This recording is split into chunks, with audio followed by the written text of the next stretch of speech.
Freelance journalism is a great way for young journalists or new journalists to supplement their income. What advice would you give them to actually pitch their stories to publications? How do you get around that? Yeah, I mean, it's a tough one. There's no like one size fits all answer, but there are some things I've learned over the years that are helpful. So when you're pitching to someone, you got to keep in mind what is going on in an editor's head. They are incredibly busy. They're getting tons of emails a day from freelancers, from staff, as well as from PR people who are trying to pitch ideas for their companies.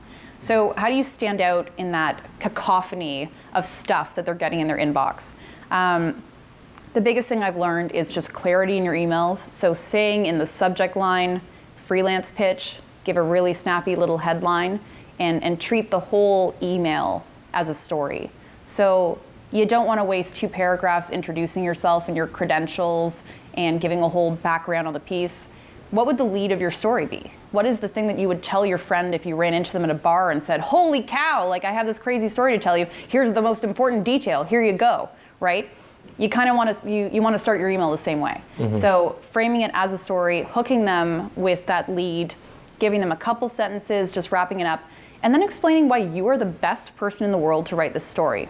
So if you have an exclusive story where someone came to you with this and no one else is going to have that, say so, brag a bit. Yeah. You know, if you have institutional knowledge of something because you did your master's degree in a certain area or you've got experience in a certain realm, highlight that. Make them think that they have to pay you for this thing because there's no one else in the world who's going to pull it off as well as you can, and maybe give them a front page story that's going to be worth the few $100 they're paying for it.